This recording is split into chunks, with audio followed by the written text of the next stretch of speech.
So, y'all ever got in trouble at Christmas? Why I say it like that? At Christmas? Marriage, we're Mm. gathered here today. Sorry. I stole my own Christmas present. Yeah. That reminds me. Well, go ahead. Elaborate first. Sorry. So I liked Transformers a lot, and there was that series of little. It was like first generation. There's a little Transformers. You transform them, you could pull them back, and they would go. Yeah. And I was trying to get as many of those. I liked those a lot. And my mom, she got like 4 of them. She gave me one that day, and she wrapped up 3 of them. She put 2 under the tree, marked my nephew's name, and I was like,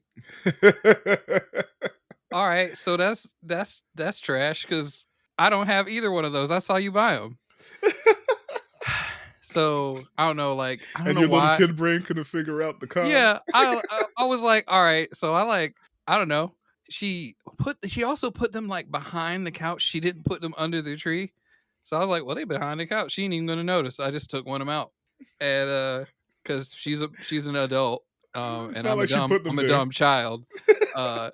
She realized that I was playing with one of them, and she was just like, God don't like ugliness. And I was like, I didn't do nothing. I didn't do nothing. I tried so hard to get away with it. And she was like, she eventually just broke. She was like, listen, we marked those Kyle because you weren't supposed to see us pick them up. It's because you're nosy, but now you're just stealing from yourself. And I was like, oh, okay. Well, Oh could have man. told me that 2 days ago when I was trying to be like I thought I was like stealthy, like in the kitchen playing when you were in the other room. Where like pick those up, go on the front porch when I'm playing with them in stealth. You just say something. I look crazy. She let me look crazy. Oh man.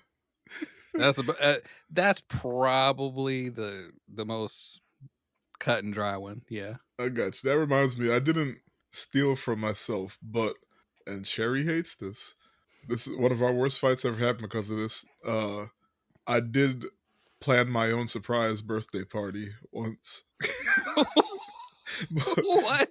I'm not gonna get into it because this is Christmas. So, Kendall. To complete the trifecta, I am my own grandpa now. Who is your daddy? Right. I'm trying to think. I don't think I ever really got in trouble when I was a kid around Christmas. The most would be like my mom's empty threats for like the 2 months preceding. If you messed up in any capacity whatsoever, even if it was you forgot to wash the dishes, it was all right. That's one less Christmas present you're gonna get. Oh, damn. The empty threats, knowing the presents are already purchased. That's funny. So it'd be like, okay, all right, Like, Mom. okay, Mom. Right, won't let it happen again. I'm sorry. So this isn't getting in trouble, but this is more asshole Tifron territory. I told my mom I did not want a bike for Christmas, and she got me a bike anyway. And then I never rode the bike out of spite. Oh God. That's why I'm fat now. You played That's what yourself. did it right there. He was so spiteful, he made a whole lifestyle out of it, ladies and gentlemen. When He keeping said, it real not goes only will I wrong. never ride that bike, I will never ride any bike or do anything. I haven't ridden a bike since before that. Like it's Oh man. See, I was just joking. This is more deeply rooted than we thought. It's not a it's not a phase, Mom.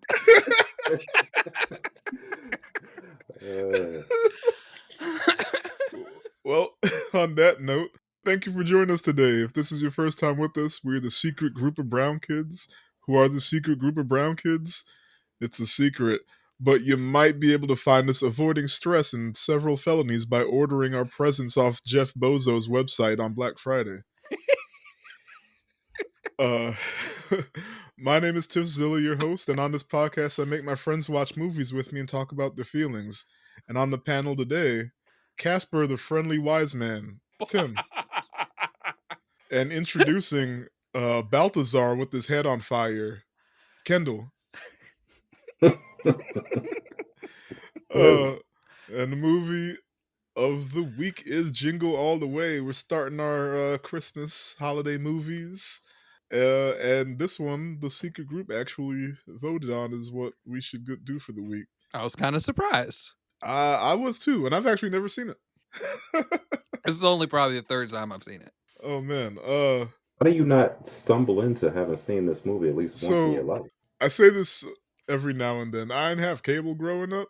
Hmm. So if it didn't come on network TV, it wasn't getting seen basically, unless I happened to see it at somebody else's house or like actually went to the movies to see it. Mm. In that certain like range, like the '90s, early 2000s, maybe up until 2002, it's hit or miss. I always think everybody had Superstation, but that was even on the most basic rung of cable. Yeah, That that was wasn't the even. first level. Yeah, Yeah. There was a time Superstation. where, because I didn't have cable for stretches growing up either. There was a time to where if you got lucky and waited about 3, 4 years, like you might be able to catch a major movie on like I don't know WB Yeah. Yeah, or yeah. like ABC around the But like, holiday you're not time. joking when you said 3, 4 years. Like that's No, getting like you lucky. had to Like, wait. That's when they got the rights. look, I it done always went. forget about that. Man, it went through like back in the day, it would be like a year between theaters and video. And when it came out on video, I don't remember how long it took to come out on like HBO or whatever. But Mhm. by the time it came out on video, HBO, after all of that, then maybe if the sun's shine in the right spot, a network TV would get a recent movie. The ABC movie of the week, Yep, 13-year-old yep, classic. yep. You're like, oh, Look, So I true. remember when ABC showed Toy Story in like '98, mm-hmm. and that's 3 years, right? Like, but Yeah. that was a huge deal. It was like, oh That's a snap, big deal. Toy Story, this 3-year-old movie. Hmm. That's how I saw The Toy Story. ABC special presentation. Oh man, but so y'all got me watching this. But this is our second. This is our second Arnold movie, which our first one is Commando, which I'm Oh, gonna I can't say it. believe I missed that one. I'm gonna say it right now. This is nowhere near as good as Commando. Commando was one of those movies where we had the VHS growing up, watched it at least once every 2 weeks. Oh my goodness. Um, yep. My brother's dad, he was one of those like Arnold fans. I feel like we all knew like either a Bruce Lee fan or like an Arnold fan Mm-hmm. back in that I'm day I'm all of them. that had their whole discography, filmography. I mean, yeah, he was an Arnold guy, so he had Commando, was Total Recall, just all those old Arnold movies. They were so bad, but they were great. Look, Commando, our Commando episode. I say this all the time. I think it's our most unhinged one because it just kind of devolved into us just doing the Arnold voice. Oh no! Uh, Oh and no! just and because the movie is so ridiculous itself and it has all these quotes, it Yep, was the whole time. yep. My mom was a Bronson fan, so we had Mine all too. kinds of Bronson stuff. I just remember that man. That man wasn't even trying to act. Like, He was just there. we're gonna take down your entire syndicate. No, you're nuts. He was there to Stop you kill brown guys. people.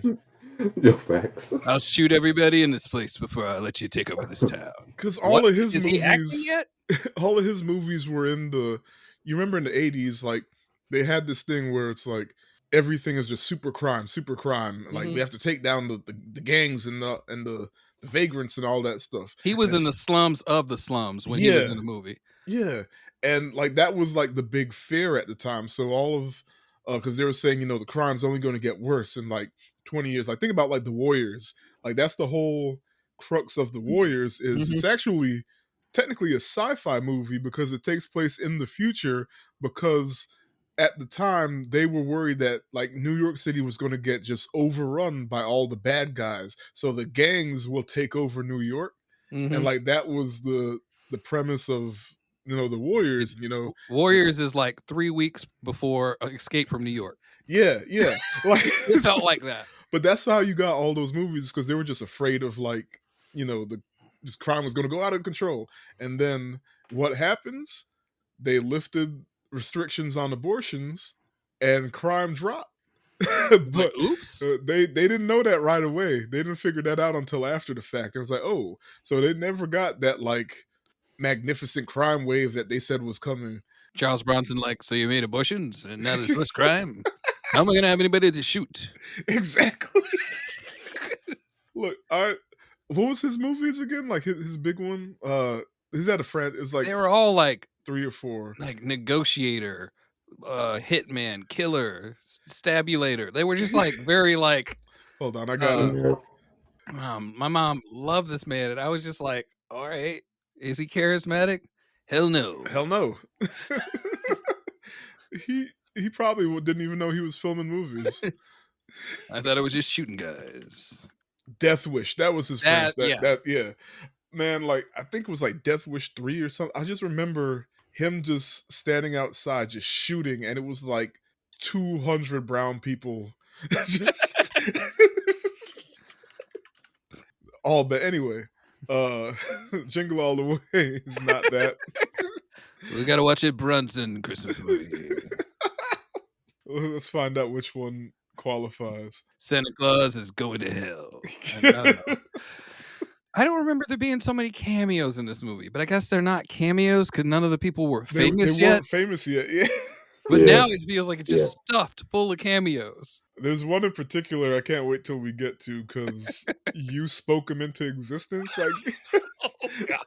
But yeah, so if you have no idea what Jingle All the Way is about, even though I hadn't seen it, I still knew what it was. It's a father vows to get his son a Turbo Man action figure for Christmas. However, all the stores were sold out, and he must travel across town and compete with everybody to try and find one, right? And hilarity ensues. But the thing is, like, he lied about it. Anyway, we'll get to it. So it came out 96, November, just in time for Christmas. They knew what they were doing.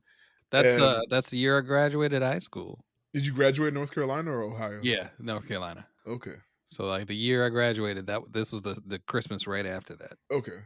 So do you remember if it was like the Christmas movie? It was on fire. Like there were several people so jazzed about it. Like somewhere Arnold hadn't like gone out of, I don't want to say out of favor, but he was still doing good. Yeah. He was doing mostly comedies, wasn't doing as much action, but people still loved Arnold. And people also still really loved, like, Christmas was like, maybe it's just different now, but Christmas felt big and it felt important. Yeah. Now it feels like shopping day. I hope it's not just because we're adults. And sometimes I worry about that's probably a lot of what it is, but like how we can't different see the trick cereal the right way anymore because we're adults. What movie? Was it the Santa Claus where if you're above a certain age you can't see like the magical Christmas creatures? Oh, there is one of one of those. I can't remember. Mm-hmm. I mean, in real life, if you're too old, there's a frequency you can't hear. So maybe, I mean, it's possible. They're vibrating at a different. We can't experience magic. Mm-hmm. We've aged out of magic. Like hearing and seeing ghosts. Yeah. You know, we're just gonna keep coming up with more of these. So yeah, if you want to see the movie, it's on Disney Plus. You know, breezy 80 minutes if you want to get nostalgic, or if you're like me and just never seen it. But directed by Brian Levant, I think I'm saying that right. And he directed and produced a shit ton of family comedies and sitcoms and stuff, like a lot. But I'm not dying on that hill because he just seems like an industry person as opposed to an auteur, if you couldn't tell from watching the movie. But and of course starring Arnold, Sinbad, Phil Hartman, who I didn't know. It took me, like, his name was on the tip of my tongue the whole movie, and I was like, it's the guy with the voice. I'm Troy McClure. Yeah. Oh man, that's so fun. That is Troy McClure. Rita Wilson, Robert Conrad, Martin Mull, and baby Anakin Skywalker, Jake Lloyd. Oh, I think this is the movie that got him Anakin. Yeah. Mm-hmm. Budget was $75 million, and $20 million of that was Arnold.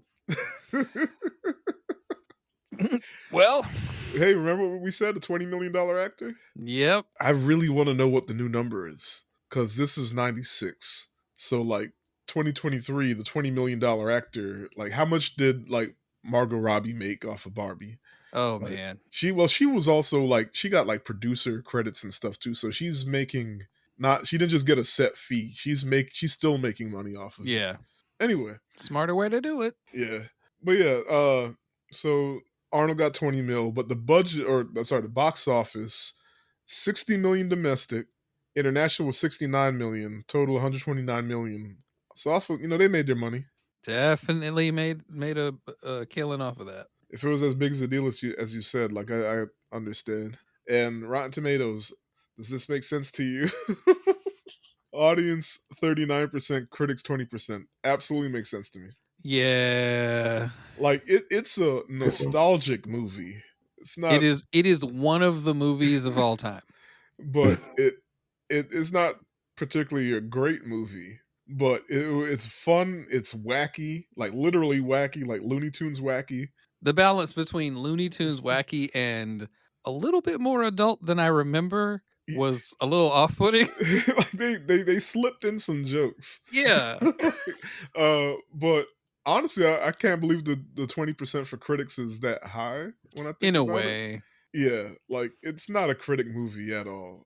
But if I had seen this when it came out, and I think I was like 7, I'd have been all for it. Oh, it's bright and shiny, fast paced when it wants to be. Arnold being funny. Yeah. So, and Sinbad was even funnier. Yeah. The height disparity between the two of them threw me off for a little bit. Yeah, because I knew Sinbad was tall, but I was like, he's taller than but Arnold. usually Arnold's the taller one in whatever he's in.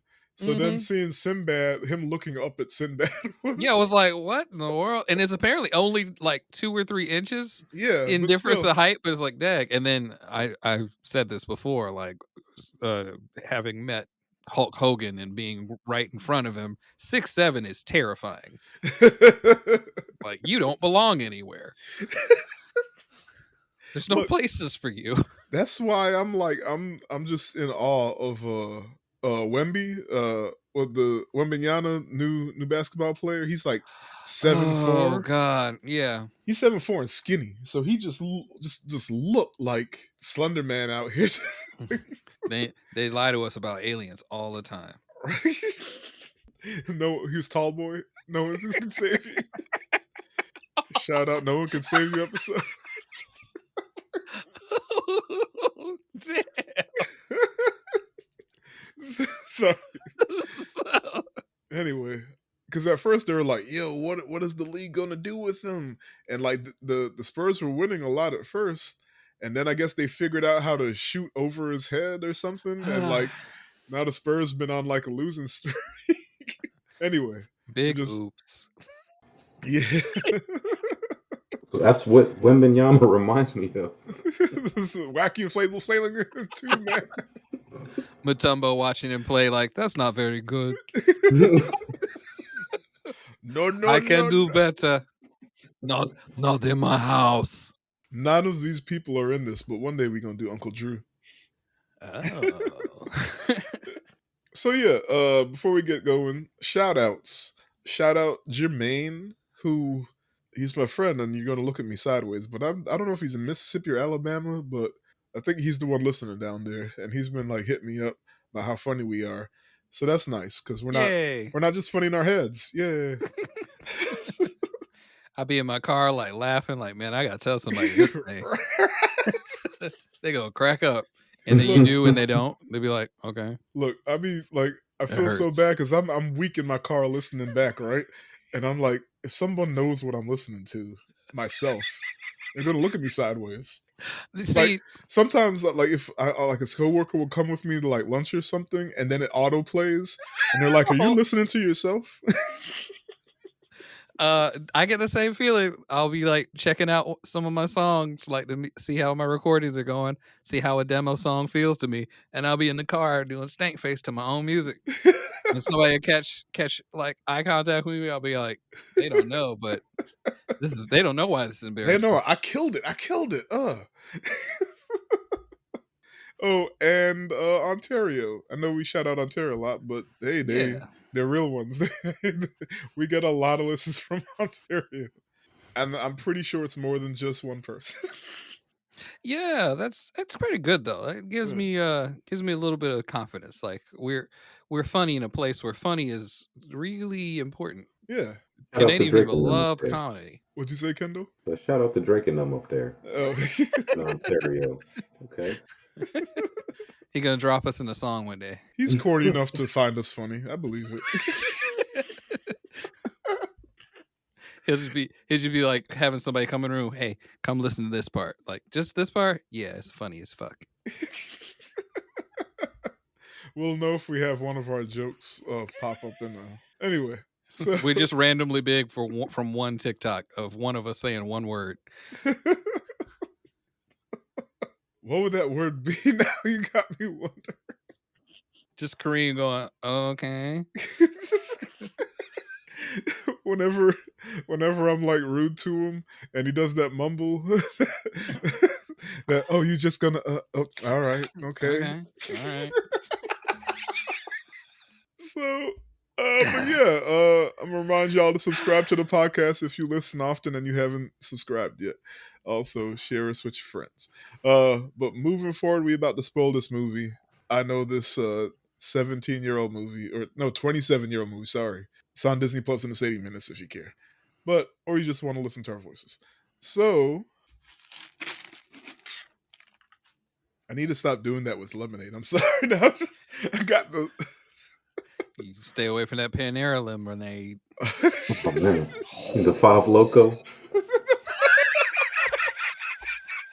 No, I seen that drink today. It said Panera Lemonade is the fifth Loco. I lost it. Look, that's the first time I heard that. That's so funny. And you know what's crazy? It killed a little white girl. It's not even like me. It's not some big nigga that breathe heavy. An elderly person died Oh. about 3 weeks ago. Oh, it's Oh, still another killing. one? It's still It's- killing people. It's they, still killing. they didn't pull the lemonade. You got to put that stuff in a cup that just literally says highly caffeinated or After the- something. Because After people, the first person, I think it was either a year or maybe 2 years ago, got hospitalized, I know they had to put the disclaimers about the caffeine content in the restaurants. You mean to tell me people are still drinking and dying they from are this? still getting laid out. Man, that old person, you know what? They probably were like, yo, like they took it and they felt great. And I'm like, oh, I've got some pep in my Let me step. get a second one of those for the road. cut to them being wheeled away. That is wild. No. Let me get a second one for the road. Later on, the road. Yo, I remember there was one energy drink called a Spike, and on it said you shouldn't have more than one a day out of risk of death. And like that's the only energy drink. I know it was probably like for marketing, like, oh dang, this drink could kill you.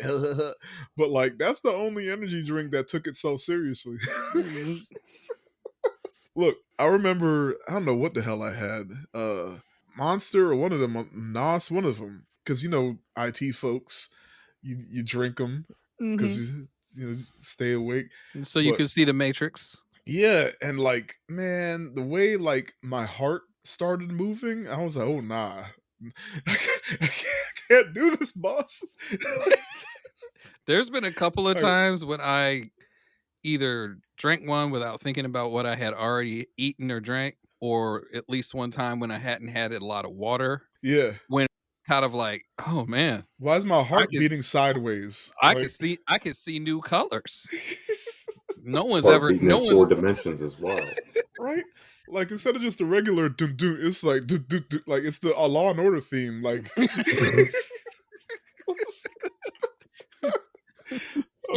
your veins start vibrating to the same notes as the saxophone when it comes in. You're just like, whoa. Next thing you know, your echocardiogram is on the hook of a Kendrick Lamar song. Wild. Meanwhile, yeah, Jingle All the Way.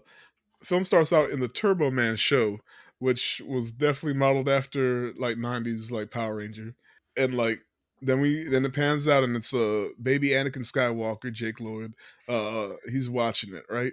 And his mom tells him to go get ready for his karate thing.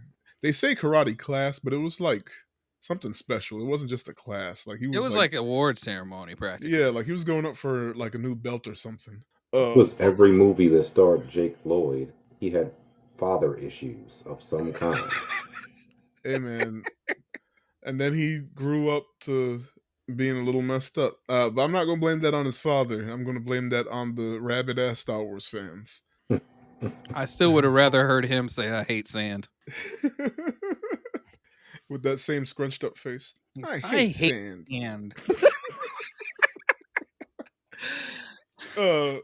So meanwhile, his father, Howard Arnold, a mattress salesman, is still making calls as his sister reminds him he needs to leave to go get to his son's karate thing, which he completely misses because he left late, hit traffic, then got pulled over and pissed off the cop.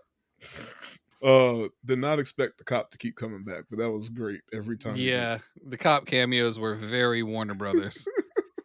So Howard gets home and his annoying neighbor Ted is on his roof hanging Christmas lights. And like same dude was at the karate class filming. We also saw other moms hitting on him, but he ignores them to talk to Howard's wife Liz. So Ted was on some shit. She's just Tom Hanks' wife. Oh, that is Tom Hanks' wife. Yeah, why just let her be? Is that Chet's mom? I don't remember. I think it might be Chet. Oh, Colin's mom. Yeah, that's a quick question. Colin and Chet got two different moms. Anyway, That's right. Chet, our favorite. Whew. Oh boy, I had to remember Chet. I'm not gonna lie. It's gonna be a weird day. Once I've found out about Chet, I stopped like canceling people. I'm probably gonna get canceled for that, but I don't think you can cancel Chet. He's a force of nature. He's omnipresent. It's Galactus. Like he's not evil. He's just there. Like, you know what? He really should. Patois. He really shouldn't be doing that, but he's doing it well enough that I'm not exactly as offended as I should be. Hashtag let Chet say Bumbleclot.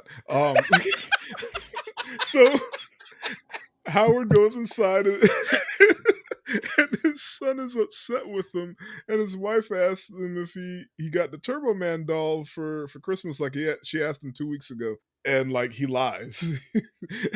He's like, yeah, I got it, but the issue is it's Christmas Eve and it's Christmas Eve the next day, and by now it would have been sold out everywhere. But he's like, no big deal. Just go get one anyway because he's Arnold. I'm a mattress salesman. If I can find a doll, you know, he lies so easily, right? Like, yeah, and it makes sense when you think about it, because like, who are some of the worst people on the planet? Salesmen. The worse human you are, the better salesman you are. Yeah, you're not wrong about that. So on his way out to try and find Turbo Man the next morning, Howard's neighbor Ted, once again, is outside wrangling a reindeer and tells him that he got his son a Turbo Man. It's been sitting under his tree for like a month. So keep that in mind. Put a pin in that. Also, the reindeer does not like Howard. So Howard rolls his eyes and he heads out to a toy store. And like while waiting in the crowd for the toy store to open, that's where we meet Myron Larrabee, Sinbad, who's in the same boat as Arnold. He also needs Turbo Man because he didn't get his son in time. And like they become like rivals across the movie, trying to get this damn action figure. Whatever. Is it an action figure? I don't know. Anyway, they keep saying the word doll because, but I think the kid says action figure, and they say it on. Yeah, but it is clearly large to be an action figure. It's one of those like big foot tall things. So of course this first toy store completely sold out. And this is when we get so on the killer episode, you confused Charles Parnell with Chris Parnell, and you said that he was on 30 Rock as the Dr. Spaceman. Yep. But here he is. In his first movie role, mind you. What? This is the first movie, yeah?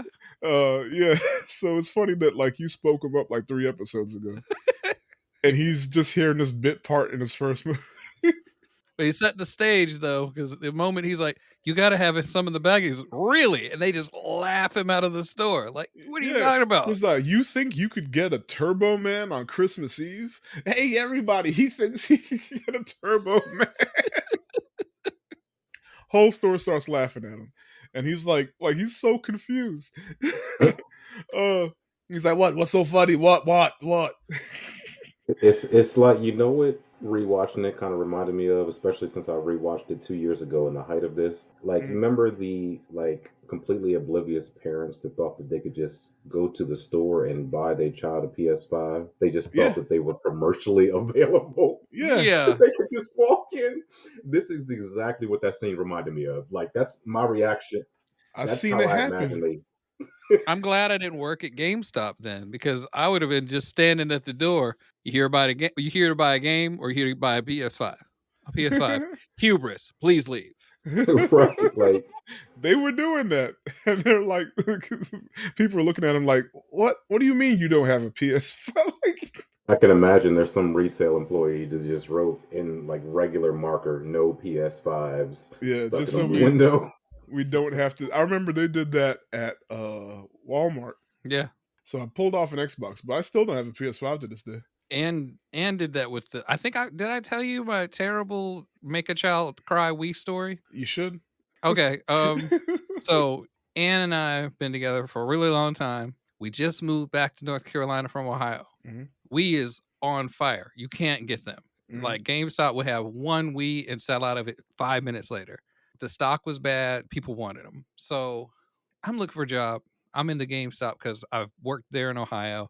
I spent a little time talking to one of the guys, but I went back there one afternoon just to look around after I got out my other job. Mhm. I'm in the store hearing this guy talking to one of the guys behind the counter, like, "Yeah, we just can't keep them in here. The Wii's are gone." Like, "It's gone already? The one you had earlier is gone. It's gone."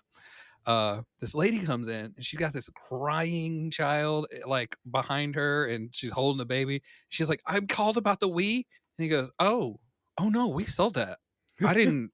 No, I don't think I talked to you on the phone." She's like, I called just. It was like not even 25 minutes ago," and she's like livid. She's like flipping out. She's like, "What am I supposed to do?" He goes, "I don't know." She's like, "You told me that you would hold it." He goes, "I never said that. I said we had one still. I I don't know. So I'm sorry. It hasn't even been 25 minutes." I go home.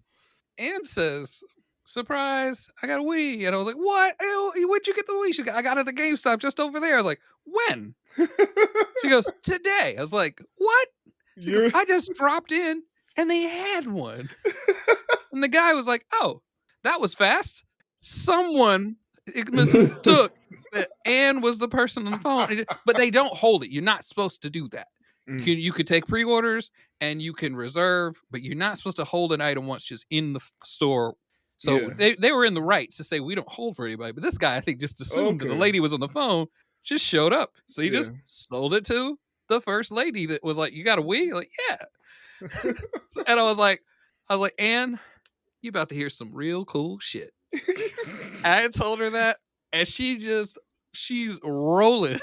Man. We both still laughing. I kept that Wii. I'll never sell that Wii because I know a child cried.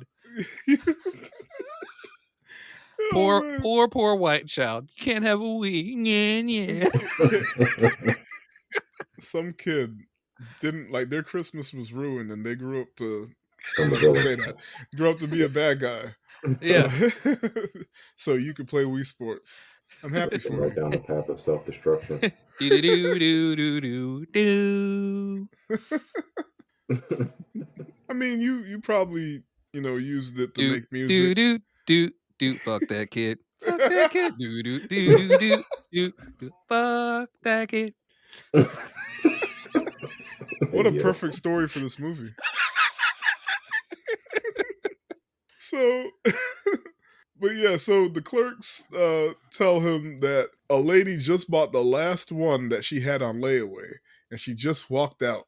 So Arnold's like, "Oh, I don't know what he thought he could do. I guess beg her for it." But he I goes to run out the store, and then like, does Sinbad tackle him? Sinbad does knock him the hell over. Yeah.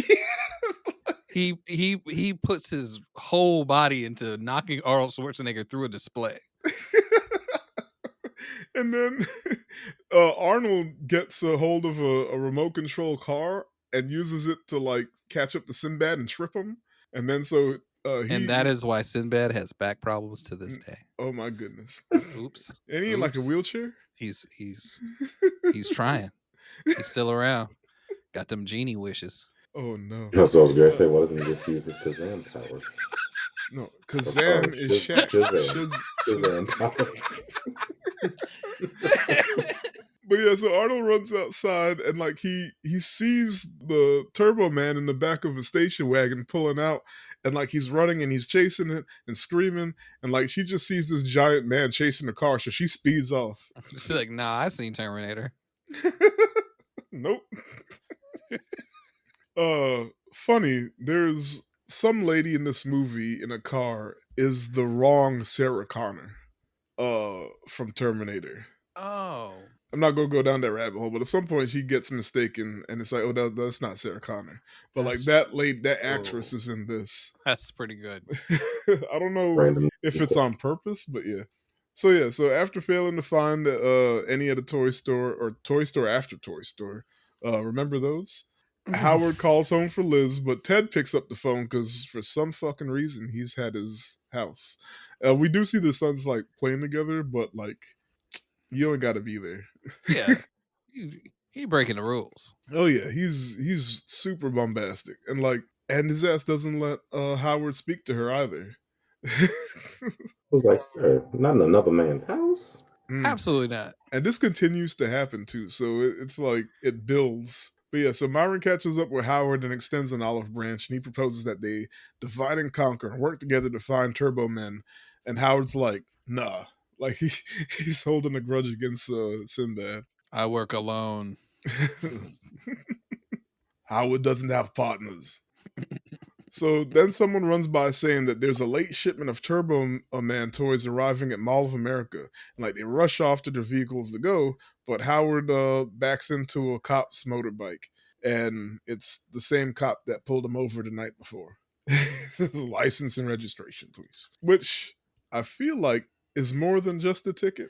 But yeah, that was the first hint. That's destruction of property right there. Yeah, that's the first like bit in the movie where it's like, okay, this movie isn't too grounded in reality. Just chill. Yeah. So Arnold gets to the Mall of America and they're handing out these little raffle balls to see who can get some of the stock, right? And pandemonium ensues when the crowd pushes forward and then the clerks just throw the balls into the air. All fired. Yeah, right. Balls everywhere. And a bunch of balls hit Arnold in the face and a bunch of balls hit Sinbad in the face, and somehow neither of them got one.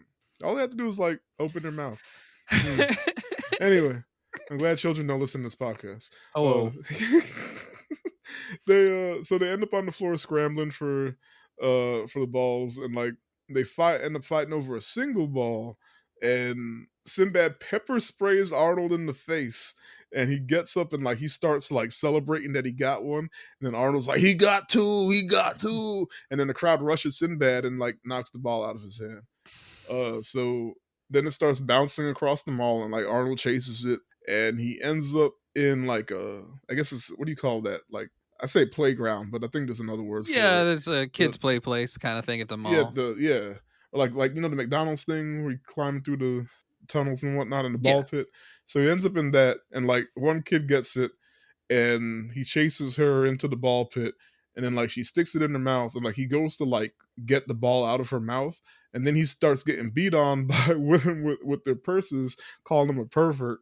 Like this movie just takes these very very serious things and just makes light of them. Oh yeah, like, that's like a lot. Oh like, yeah, this guy's going after kids. Let's just pop them with their purses. And of course, like like, rightfully so, you get accused of being that. You should back off. But yeah, so he starts yelling, "I'm not a pervert. I just wanted a Turbo Man doll. I'm not the pervert." And then he's not a tumor. And then Mall Santa, played by Jim Belushi, and his elf gets his attention, right? And they heard he wanted a Turbo Man and convinced them that they could hook him up. So he followed them out of the mall and into a warehouse where a bunch of Santas and elves are making counterfeit toys. Why are they all in costume? Mind you, when I say elf, like the Santa's elf was played by like a little person. I forgot his name, but you know, there's like 3 or 4 like real famous ones, and 3 of them are in this movie, or 2 of them are in this Seems movie. like. Yeah. So, but all of the elves are played by little people. Anyway, or at least short people. Yeah. But yeah, they're in there making their counterfeit toys. And like the elf brings out a gift wrap gift and a gift wrap gift. The elf brings out a wrap gift and Santa collects $300 from Howard. Mind you, this is 96. No, that's $1,000. That's the price of a PlayStation. Probably darn close to it. For this plastic doll that probably doesn't even articulate. It's a price, and like PlayStation came out in 95 for 300 for this damn Turbo Man doll. Anyway, Good God. look, I would have just hurt my son's feelings. I'm sorry. Anyway, Like, good luck. look, I got you this Turbo Man drawing. The funny part was in an earlier scene there was the big store cardboard cutout of Yeah. Turbo Man. I was like, why didn't you just take that? Stolen. You said you wanted Turbo Man, right? Now, No, nobody else has got this, you little punk. I worked at a GameStop. The very first thing when a game was popular, you always have somebody come up like, when you're done with this stand, shut up and get out. We don't know when we're gonna be done with this standee. Don't start with that. That's well, funny. I just want to put my name on a Post-it and stick it to the back, so when you're done with it, I can have it. That's what the movie theater right, used to do. like I'm not gonna walk out with this myself. Fuck, That's just funny. walk, kick rocks. Right. That's funny. What do you need a Lulu from Final Fantasy for? What do you need it for? We could have congruent arguments now. Come on, let's go. So after going up against a Santa with candy cane nunchucks and a huge Santa, which was the Big Show. Yeah. Yeah, Arnold gets dogpiled, and then the police bust in the raid, and they raid the warehouse. Vern Troyer's in that scene. Big Show goes to punch Arnold or something, and Arnold ducks, and he ends up punching one of the L's, which is Vern Troyer, Mini-Me. Sends him. I think he's flying. uncredited too. He sends him flying across the warehouse. So many, just so many people in here that you just wouldn't have thought about them then. I think Big Show, this was just before he popped off in WWF. Yeah. I'm going to say F. Yeah, sorry. He's not even credited as the Big Show. He's he's his real name. Big old white dude. But yeah, so the police bust in and raid the warehouse. And like, as one of them notices Arnold, and they're like, wait, who's this? And Arnold sees a toy badge.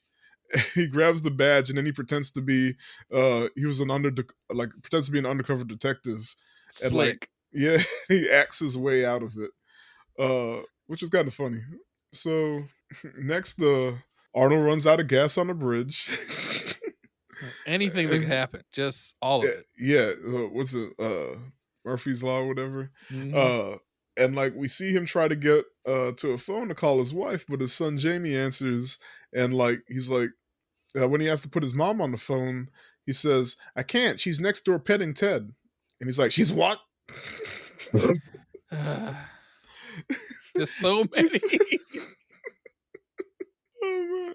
And it's like, of course, like they don't follow up on it. They just says it and they keep it moving. And Jamie realizes his dad is about to miss the Christmas parade again, and like he calls him out on it, and Arnold fusses over the phone, right? And he's like, "'Cause Dad, when someone makes a promise, they should always keep it. It's like what Turbo Man always says. Always keep your promises if you want to keep your friends." Enough of this Turbo Man, okay? I've had it up the hill with Turbo Man. If there's anyone I don't want to have advice from right now, it's Turbo Man. Now get your mother.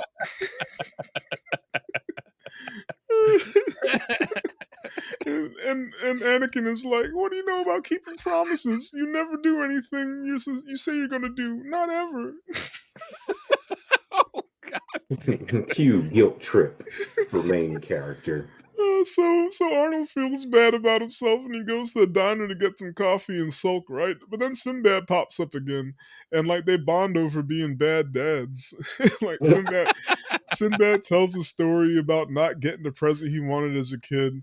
And the neighbor that did get the present became a billionaire, and now Sinbad is just some loser without a future. And like then Arnold daydreams his son Jamie dressed as a mailman drinking booze. No, That's I so forgot wild. that happens, and 'cause- I choked on my drink. Because I noticed Sinbad was drinking alcohol, but then when it turned into Jake Lloyd drinking dressed the same way, that's so funny. So a broadcast on the radio says that if they call in and identify all of the names of Santa's reindeer, they can win a Turbo Man, right? And the two guys rush over to the payphone, and all that happiness that just happened, them bonding and stuff, Yeah. goes out the window because they start fighting over the payphone. And I think Arnold gets it, and he gets through, but then Sinbad rips the phone out. Which is not good for either of them. No, now it's more destruction of property. And then like the diner guy tells him that the radio station is just 2 blocks away, so then they race out, right? And like this is actually my favorite part of the movie. So Arnold wins the race and he busts into the radio station and goes all the way up to the recording room, which is like it has like the glass windows and then like a glass door, but the door is locked. And then he kicks in the door and smashes the glass, and he's screaming, "I got the answer! I got the answer!" And the radio host calls 911, and he's somebody too. I'm not Martin Mull. He's from all kinds of stuff. Yeah, and but then Sinbad rushes in and pulls out a package claiming it's a bomb, and he was going to blow the whole place up if he didn't get the Turbo Man toy. You built a bomb?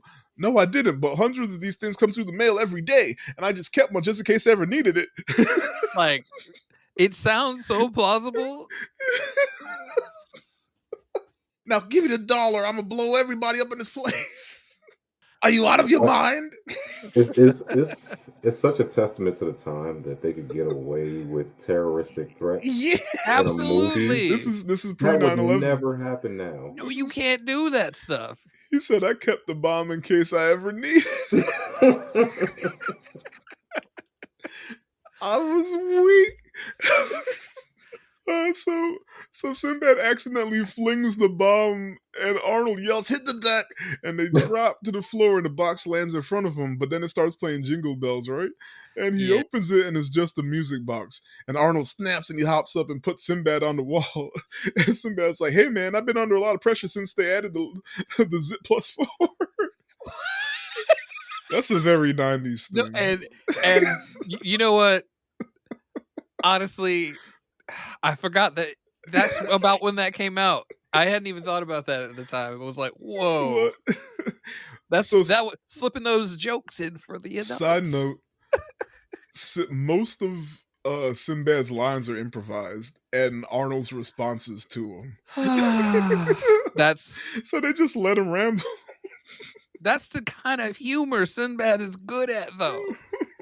So like his agent and folks were like really worried about him playing essentially the bad guy of the movie, but because he was like like good guy comedy, like safe comedy. Mhm. But he was like, "Nah, I want to do it." And I think Chris Columbus produced this, and he was like really big on trying to get him to do it. So like they like made it happen for him to get the role. But yeah, He's like Wet Bandits level, like villain here, though. Like Yeah, it's yeah. kind of great. Villain with the asterisks. So then the radio host speaks up and asks like if they're under the impression that he has a Turbo Man in the studio right now, because he just had a gift certificate. He said, you can get one. I didn't say you'll get a Turbo Man. We just said you'll eventually get a Turbo Man, which is like your story. Just I didn't say you'll get a Wii. I said we have a Wii. So then they go to jump him instead of Arnold had Sinbad up on the wall, and then they spin around and they grab him. But then remember he called the cops. So they hear the sirens coming, so they go to dip out, right? And when they get to the elevators, the cops are already coming out of the elevators. and Arnold tries to run to the stairs, but then the same cop pops back up. So I'm like, okay, like it's over, it's a wrap, right? Sinbad does the bomb trick again. I forgot about that. Didn't see it coming. Was like, they would never. They're doing it. Yep. It is happening, right? Okay. That's like I said, this is when the movie jumps the shark. He said, this is a homemade bomb. He said, this is a homemade explosive device. Now blow it up because I work for the post office and you know I'm not stable. Tell him. And like Arnold's like, this man is totally insane. He just rolls with it. So the two dads run away and they left the police with the bomb. And the cop that keeps bumping into Arnold picks it up and he tells the rest of, because everyone gets scared. They're like, what are you doing? And he's like, I was on the bomb squad for 10 years. And like he sniffs the package and then he shakes it. And then it cuts to Sinbad running outside. And you hear a boom and he's like, huh? And it cuts to Arnold and you hear the boom and he hears the boom too and it shakes. And it cuts back to the cops and it really was a bomb. But like obviously they're not dead. It was like Looney Tunes. Yeah, you got that Yosemite Sam blown up face. Everybody's charred and his hair is sticking up. It was like, all right. And he just like passes out. Like fantastic. Like I said, this is when the movie just off the rails, and I was like, you know what, whatever. I was already weak. We're here now. I was already weak that he pretended it was a bomb the first time. Right. I was already laughing, and okay. So Arnold gets back to his SUV to find it on blocks with the doors and the seats and all the interior missing, right? Like, and sir. like Merry Xmas sprayed across the windshield, and it's like, god damn! Like I know they're in Minneapolis, St. Paul, right? And I'm not familiar with the area. Maybe like I want to think of was that Minnesota? Or is that Wisconsin? Yeah, Minnesota. You got Minnesota. it. I'm sorry. When I think of the area, I just know Minnesota don't got a lot of black people. Like Prince was from there. Oh, I mean, you got the Prince, the Jacksons, the Time. I thought the Jacksons was Gary, Indiana. No, they are Indiana. It's just that that's right. Janet worked with a lot of people who were from Minneapolis. Okay. I'm thinking of Janet specifically, but she wasn't from there either. But Morris Day would steal a car. You're right. They probably stole the car on that album cover. Jerome, look at this SUV. I'm about to take these wheels. We got to do Purple Rain. That's another iconic one that I would not mind have that. not seen all the way through. It's always the same parts on the TV when I'm in the room, but I've never sat and watched it all the way through. I love Prince and I love artistry, but Purple Rain sometimes is another one of those movies of all time. Okay. There are some moments where it's just like, damn, okay, that's what we're doing. Cool. Product of its time. I think Cherry might want to be on that episode. She said she loves Morris Day. Morris is amazingly cool. She has an aunt that loves Prince. That's like my sister then. When Prince died, like the Sunday at church when we saw her, we were like, "Aw, poor Aunt Sharon," and she had a purple scarf. It's like, "Are you in mourning?" Yeah. My sister was not good.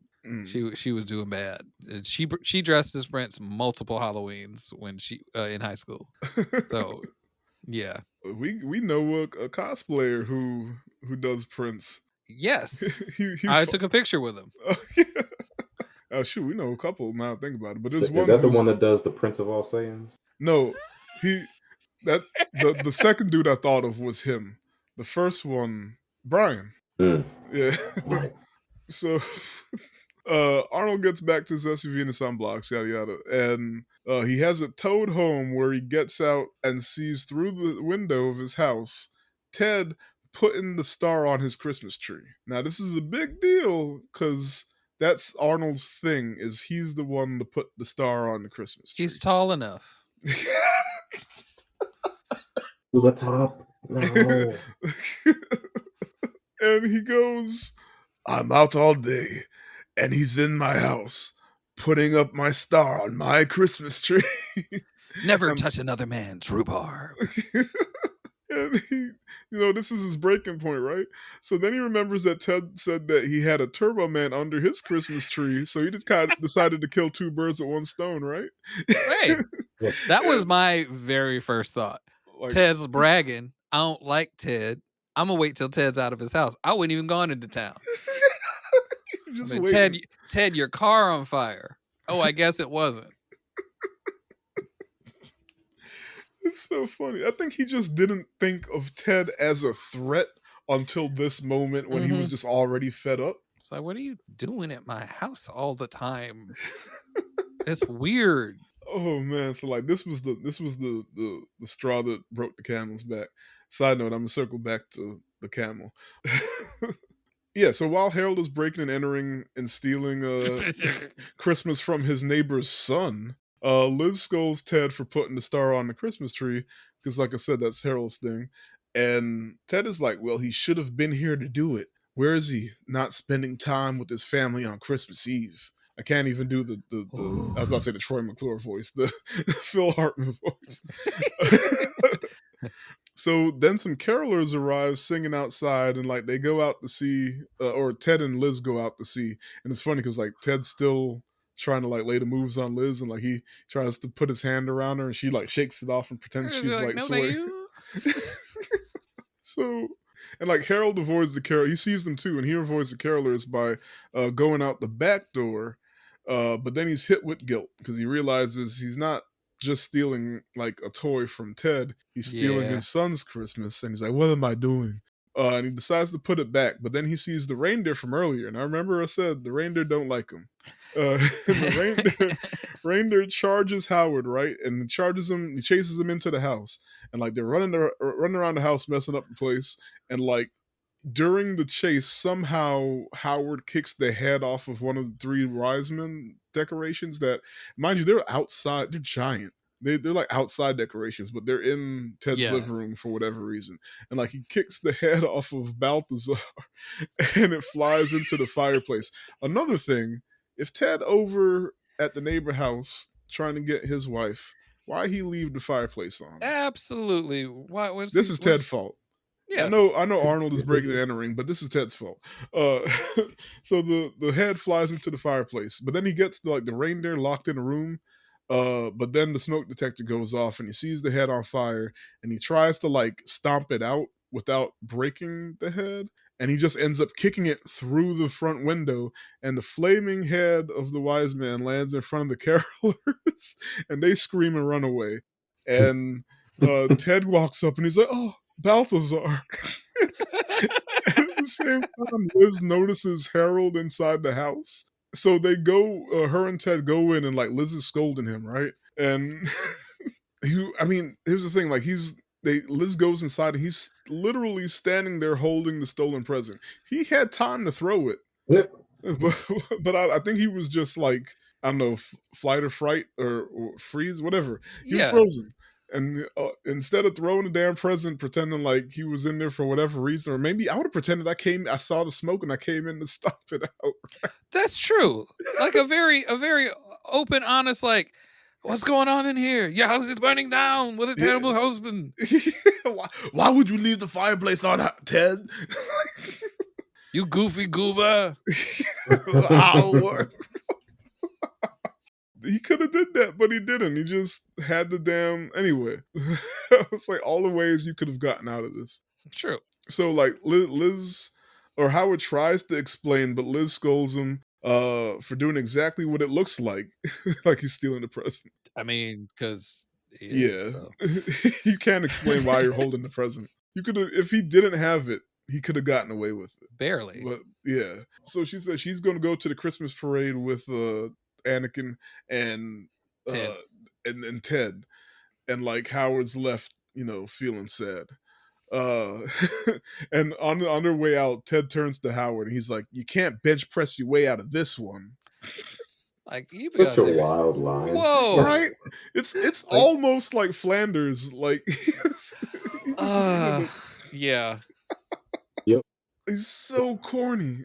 He's corny, but like abrasive. Yeah, it's true. I think we've all probably worked with somebody like Ted.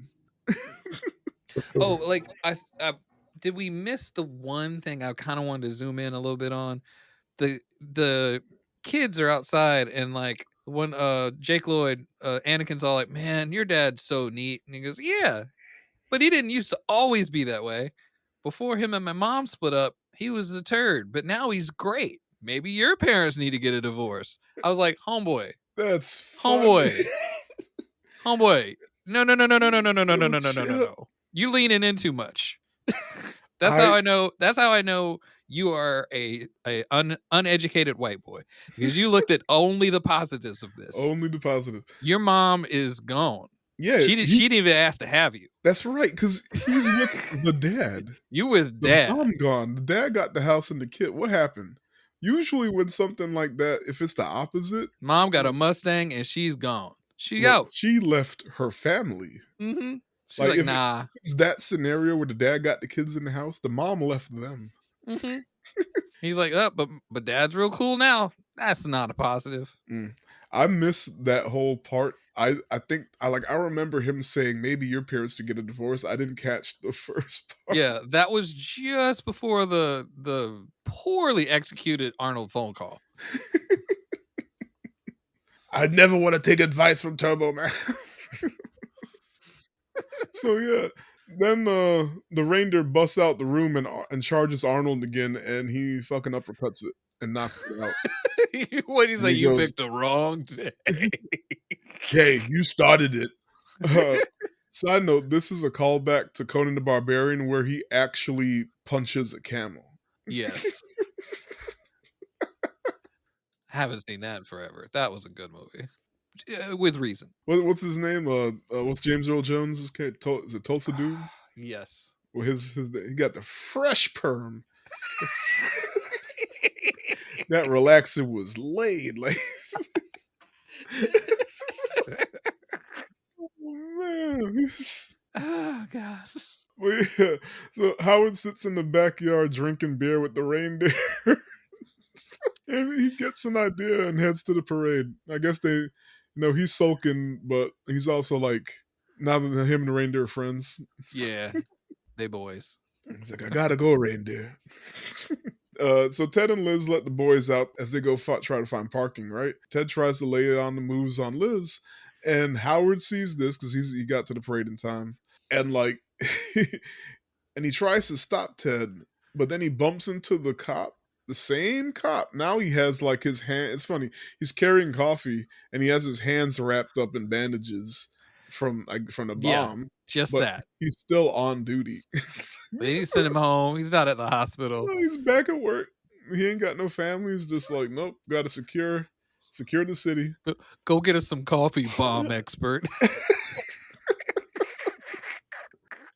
And like Howard bumps into him and he falls down and the coffee flies up and lands on his face. And he gets up to chase Howard, but like somehow Howard ends up inside some building. And it's where the floats are like prepping or whatever, right? And he gets mistaken for the replacement guy that's going to dress as Turbo Man on the Turbo Man float in the parade. And they dress him up and explain all the details with the suit and whatnot. But they won't let him speak. Like they're too busy because they're late, so they're rushing. And he's trying to say, I'm not the guy. But they're not paying any attention to him. So they roll right past all that. Yep. Like, you're the guy. Come on. And apparently the original guy had an accident that put him into a coma. And like the dude was like, "Oh yeah, we got some good news. We see that now there's the doctor said that there's brain activity." So what? Again, a little much. Yeah. So they throw him into the float and like it rolls out into the parade, and then he gets like lifted up top, revealing like the whole suit. And like so Turbo Man's sidekick is a purple cat named Booster, which I think is also a He-Man, right? I don't know, whatever.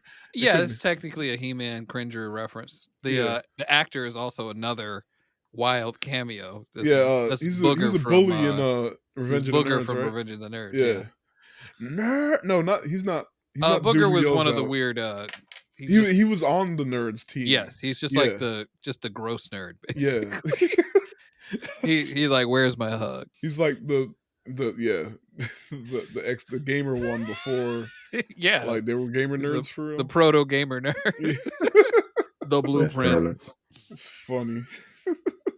Funny, they made it was a TBS game show called King of the Nerds, and he was one of the hosts. Him and the Carradine that was in Revenge of the Nerds.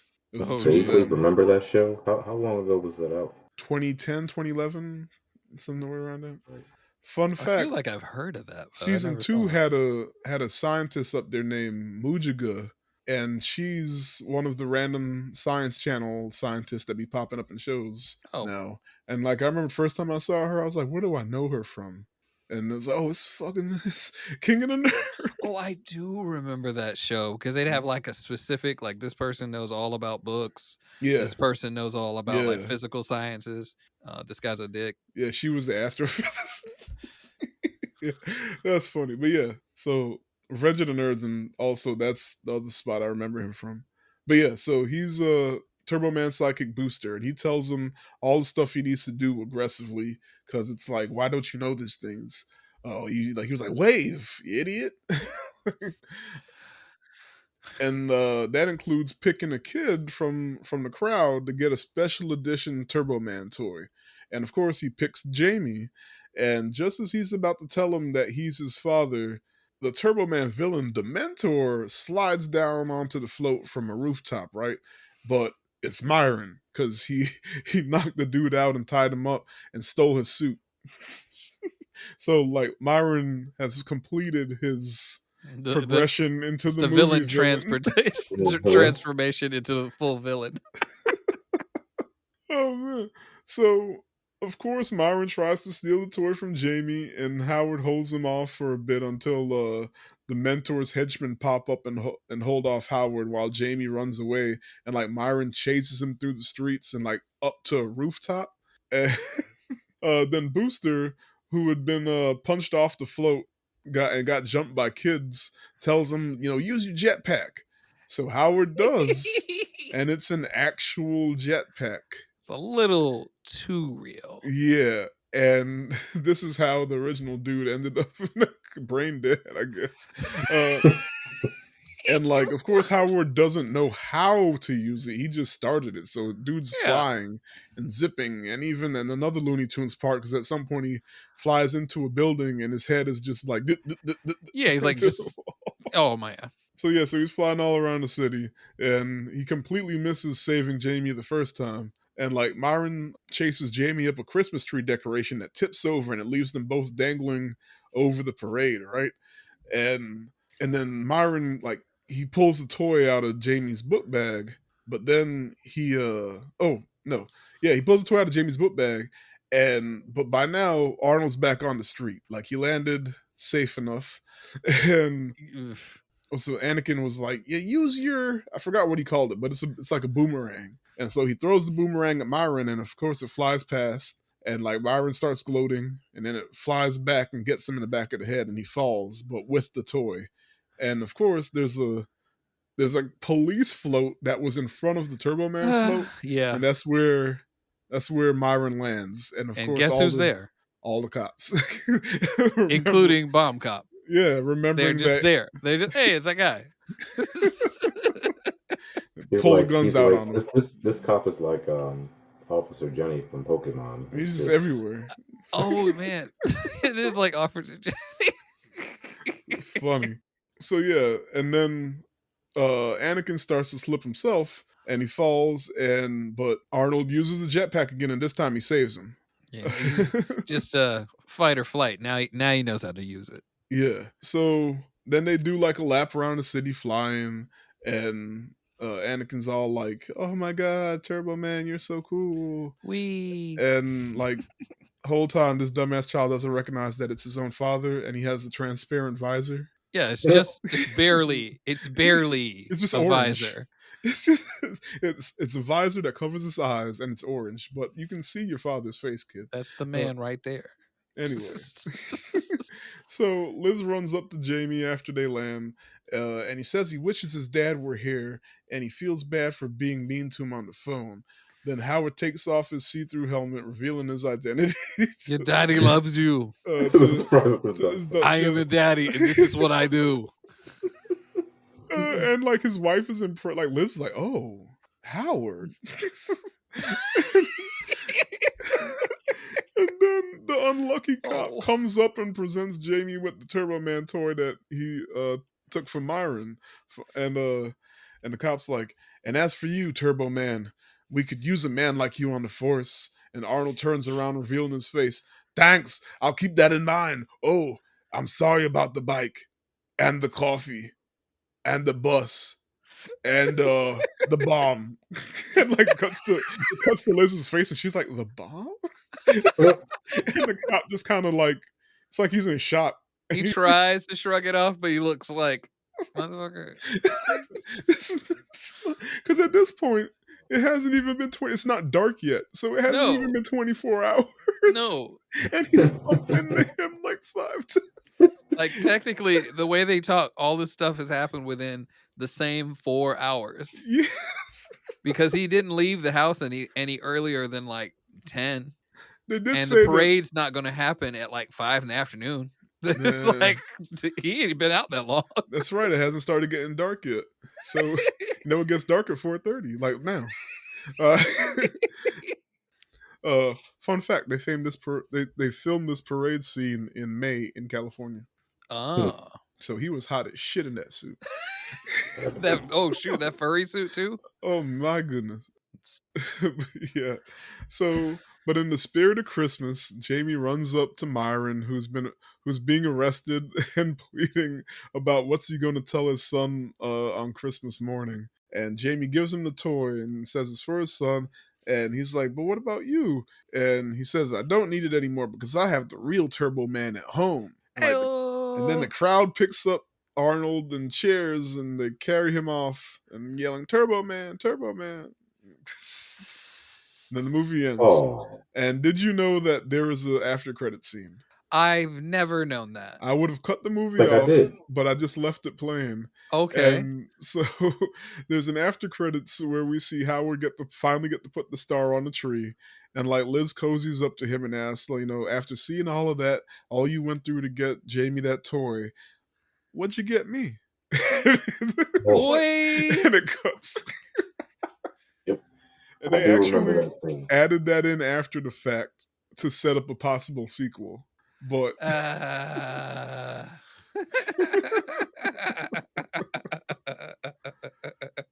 so God. The second movie, Jingle All the Way to Divorce Court. Right. Now the thing is, I looked it up. There is a Jingle All the Way too. Yeah, but it's starring Larry the Cable Guy. And I will never. I think it came out like it's way after the fact. I think it was like 2014. After. Yeah, like Larry the Cable Guy wasn't even a thing anymore when it came out. That's the thing that kills me about him is like I think they only just killed him off. I think they just finally went, this guy's not funny anymore. Oh, man. I remember thinking that Get Her Done was never going to leave the lexicon. I still hear it every once in a while, and I'm like, what? But yeah, so what was your favorite aspect of the movie? I shouldn't even ask that question. It's a dumb question.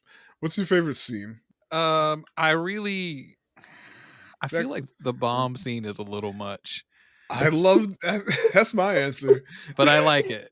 Because I'm about to blow everybody up in this place. It definitely, like, initially, it was already too much. And then it entered Looney Tunes territory. And I was just like, I doubled down.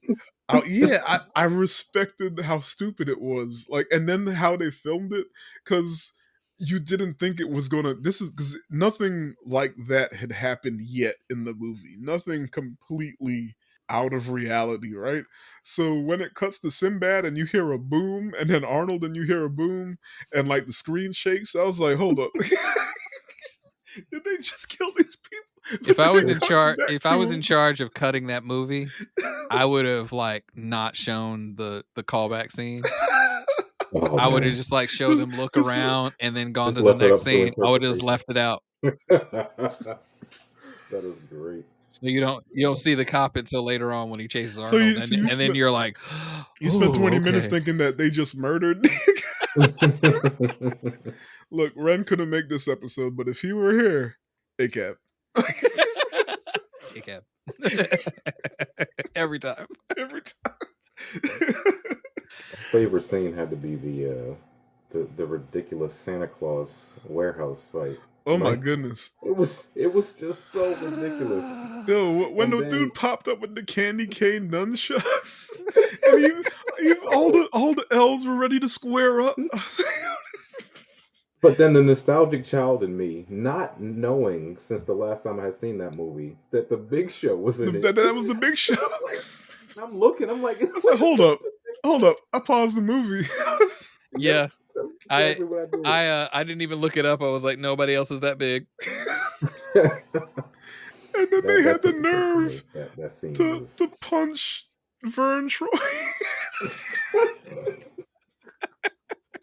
That's another like 90s staple is little people comedy. Like Hurting little people. yeah, like at the Just expense of little crushing people. them. Yeah.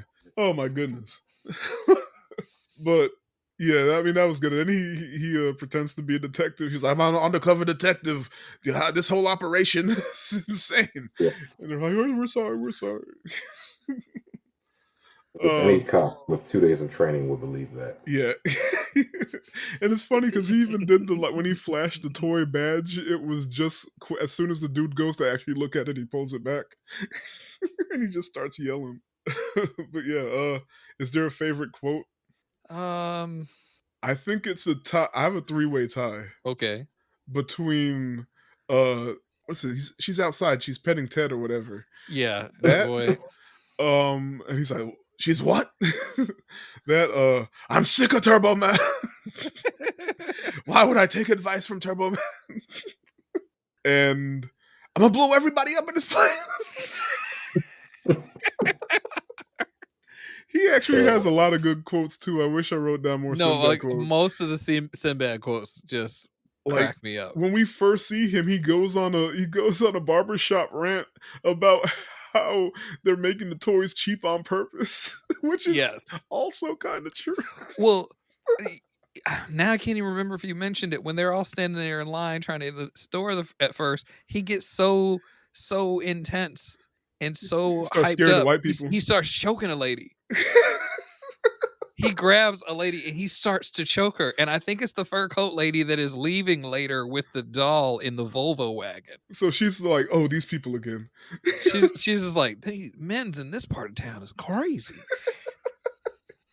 You better appreciate this Turbo Man doll. A tall man tried to choke me, then another one tried to chase me down. Next year, you're getting socks. Also, are you out of your mind? Just popped into my head. For me, just because of how savage of a line it was, you can't bench press your way out of this one. Because he's leaving with his wife and he stops to gloat. You can't bench press your way out of this one. It's such a quotable line. I kind of forgot about it till just now, and there's obviously another weird almost cameo. But when the guys that look like Power Rangers that are the Dementors, like henchmen, when they all jump out, their voice actor is the guy who did Invader Zim and Alpha 5. And one of the lines just before he slings a punch at Arnold, he goes, "Do you not know the choreography?" And just busts him in the mouth. I was just like, what? That's not the reaction to that. It's funny. That whole part is insane because I think it's actually Myron who uppercuts Booster off the float. Yes. And as soon as he lands, the kids jump. Like, yeah, you're stupid, Booster. They just started kicking him. Like, nobody likes you. The disrespect. Oh man. Kids are impressionable. Is there an MVP character in this movie? I guess honestly, Anakin yeah. She deals with a lot of stuff. Yeah, her husband is a piece of crap. It's like she's like, I'm used to this. This is just the way he is. She's just trying to move through it, and she got this other guy just trying to like get all over her with no real provocation. Like he's not even taking her signals into account. Right? Yeah, he's just Like, like, because she knows what yeah. he's doing. She's not stupid. Every woman in the neighborhood wants some of this. Well, you should have went That's over so there. weird. Like you should have went This right was over there. Pick disclaimer for one. those listening. This was well before the Me Too movement. Yeah. He was trying to do a different Me Too movement. Yes. You love Liz, me too.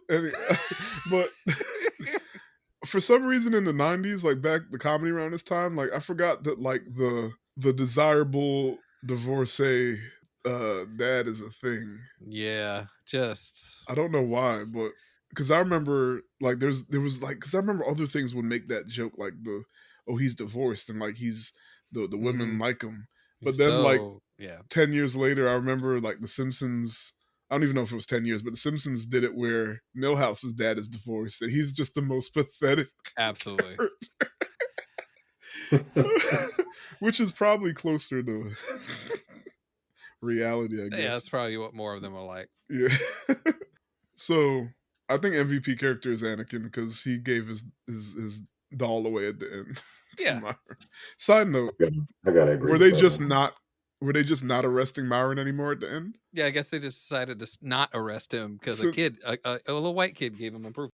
I mean, regardless of the terrorism, now. the attempted murder, all of that. No more crime. And my favorite character of the movie, and then which character are you actually? Be honest. I feel like my favorite character, and I'm gonna dig down to the secondary and third, just sort of supporting people. Yeah.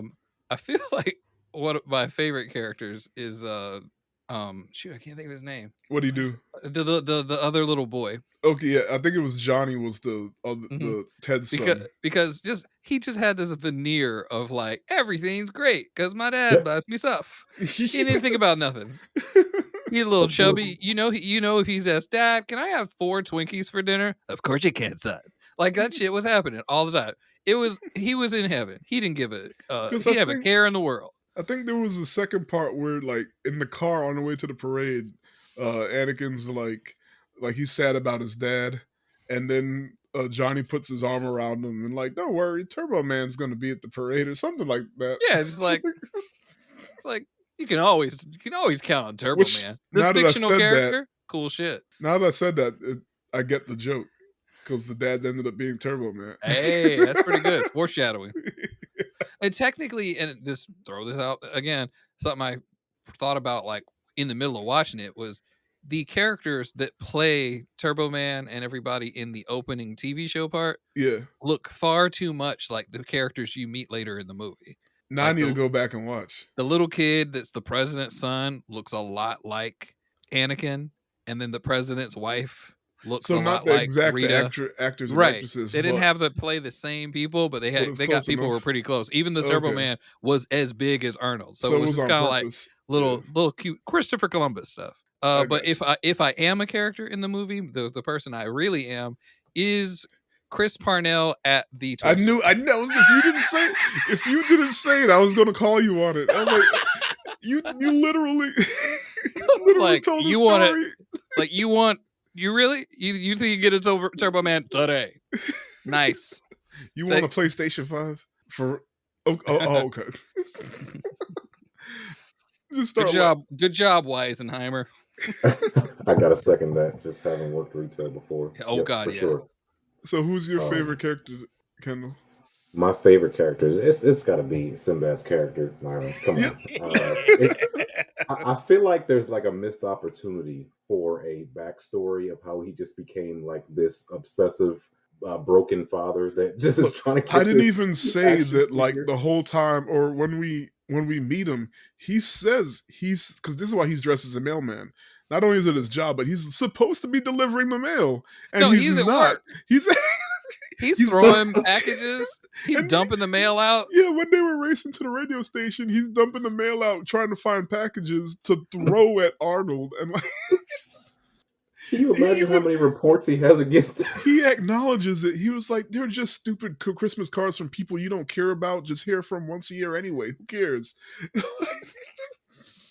Okay, now You would think he would have already gone through the mail and found a Turbo Man. right, He don't right. care about anything else. So, what character are you actually? He agreed with the retail store clerk. Okay, He's the most realistic part in the whole movie. that's It's us, the two of them, the two clerks. That's us. Is Photoshop them out and put us in the place. my favorite character, like I just said, is Sinbad, or Myron. Uh, no one even comes close. Like Myron is so funny to me. Who am I actually? I am the radio station host because I host the podcast. Wow.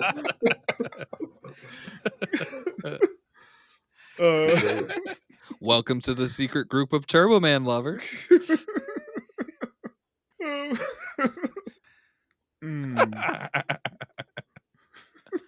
Oh, rest in peace, rest in peace, Richard Mall, who was also Dementor in the TV show version of the show at the beginning. Oh, I didn't catch that. Yeah, big old helmet. I like the juice in that Dementor helmet. Yeah, I was cracking up. The brain. Yeah. How long ago did he pass? Was it recent or That was this year, I think. Okay. Mm-hmm. So here's a letterbox review from Luke Pauly. Arnold Schwarzenegger's bad parenting made Jake Lloyd grow up to be Darth Vader. Yeah. Which actually, I shouldn't have said that because Kendall, you made that joke earlier. Maria says there's a scene in this masterpiece where Arnold Schwarzenegger almost says, "I am your father" to Jake Lloyd, but the shit George Lucas saw and said, "That's my Anakin right there." And someone, or Cobra Rocky says, the Citizen Kane of Christmas movies. God, okay. I guess I didn't even think about this. The whole movie is based on the shopping frenzy during the 80s for Cabbage Patch Dolls. Yeah, and then it's funny. I saw that too. That same year is the Tickle Me Elmo craze too. So you know what? I didn't even think about the matching up of that. That was a dark time. That's wild. I remember the Tickle Me Elmo. I had a couple nieces that wanted that so bad. Mm-hmm. But that was the first time. That's the earliest I can remember seeing pandemonium on the news. Mm-hmm. Is the news showing people like trying to get Tickle Me Elmos? Like this is before I don't know if Black Friday was already like this, and I just didn't know. But this is before seeing anything about Black Friday. Just seeing people fighting for Tickle Me Elmos. I remember, old person. I remember because we were in Connecticut for the holidays. I remember the Cabbage Patch ridiculousn's, and I remember when I finally got to see one up close. My niece had one. I was just like, no. Why was people fighting over this? Doesn't do anything. This doesn't do anything. Like y'all beat up people. My sister didn't beat anybody up. She had one on order for a long time.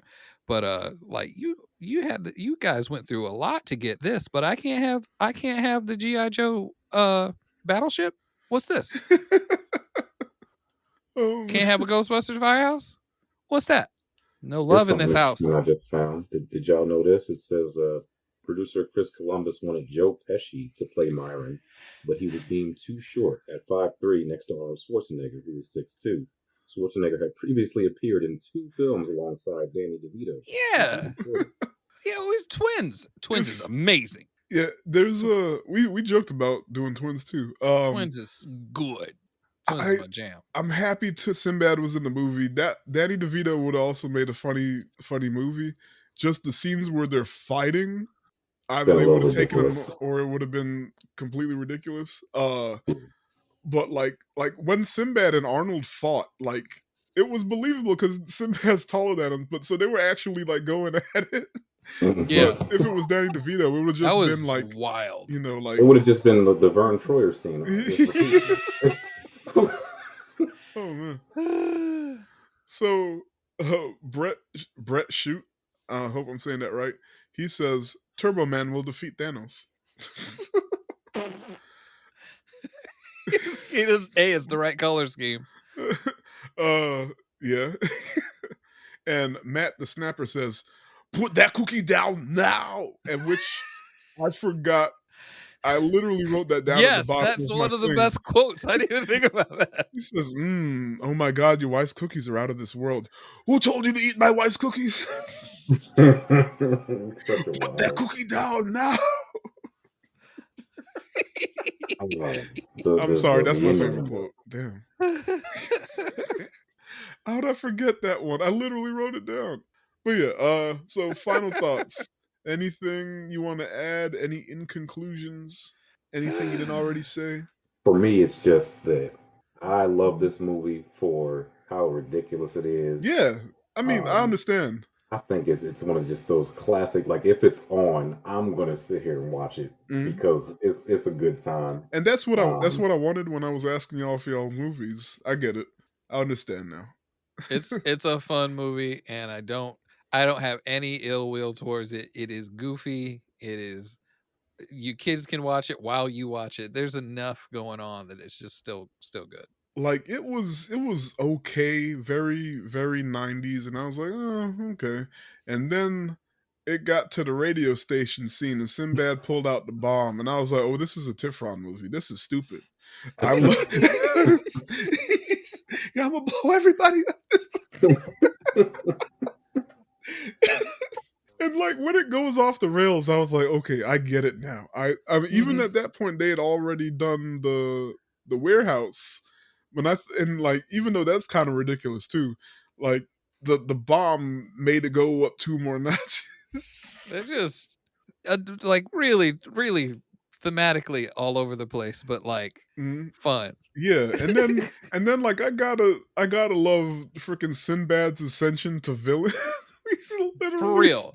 he literally steals the like them literally turning into the hero and the villain fighting yeah, is the stupid.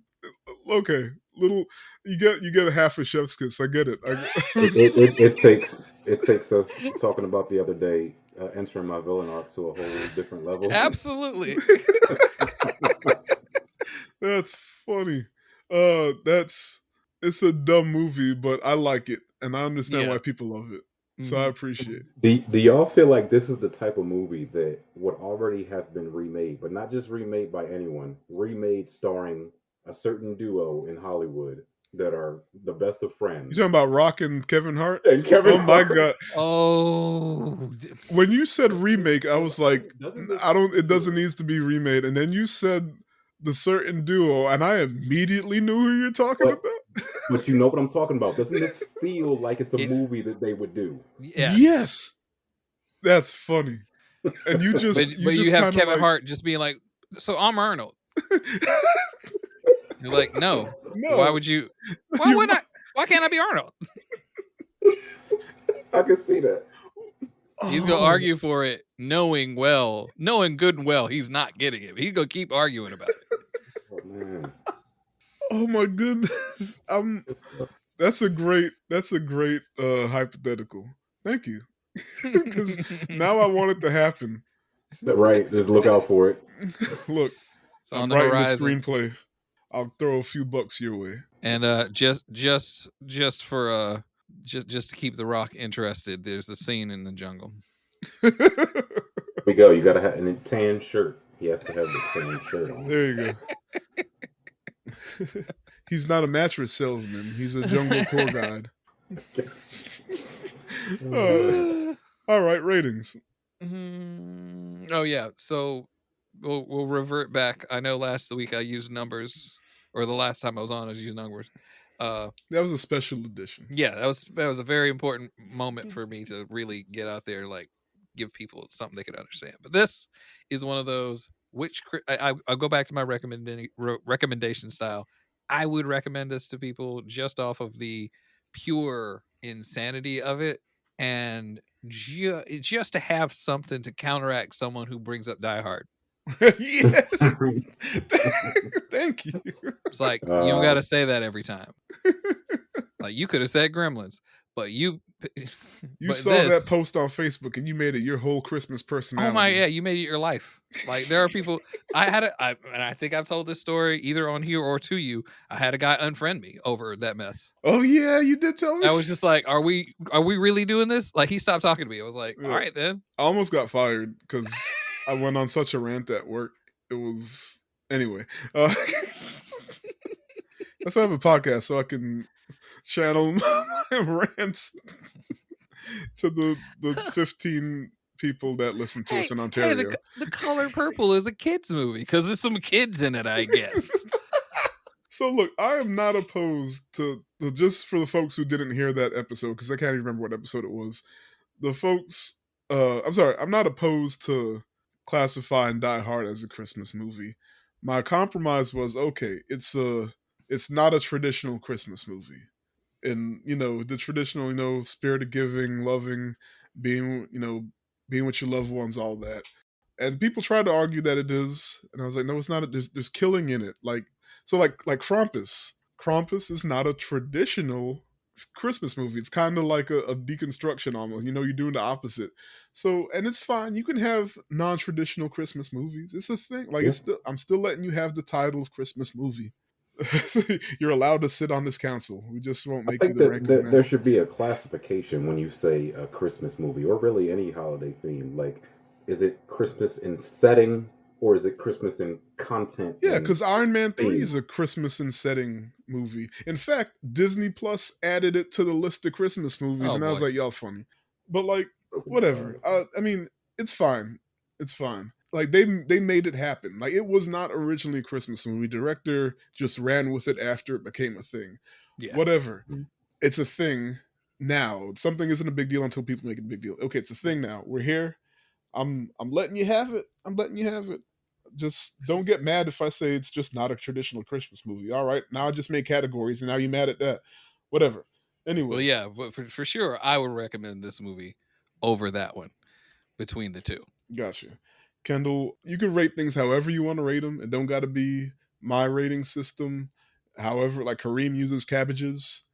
Uh, like My whatever, cabbages. however you want to rate it is fine. If it's creative, great. If it's not, that's fine too. So there you go. Okay. That being said, I'm gonna stick with my traditional way of rating movies, which is scale of 1 to 10. Not the Die Hard way. Um, Sorry. I'm hovering between like a between 7 and 8 out of 10 for this movie, simply because it's just a good time. If you watch this movie, you're either one of those people who have something shoved up their ass and are gonna hate it, or you're most other people who just turn your brain off, laugh at the ridiculousness of And it. there's nothing wrong Um, with that. So, exactly, and more so if you're a Sinbad or Arnold fan, in which case you're gonna oh enjoy yeah, it even more. we've been trying to figure out who our actor mascot is. We haven't had enough episodes to figure it out, but right now Arnold's on the short list. So we'll get there eventually. But He's in there. yeah, so once that won the poll, I was like, all right, we get to do Arnold impressions. Ow. Ow. Why would I take advice from Turbo Man? I listen to literally anybody else before I take advice from Turbo Man. Anyway, I'm going to give this a 7, which on my ratings that is a good movie. 6 being fine, 8 being great. It's a 7. It's a good movie.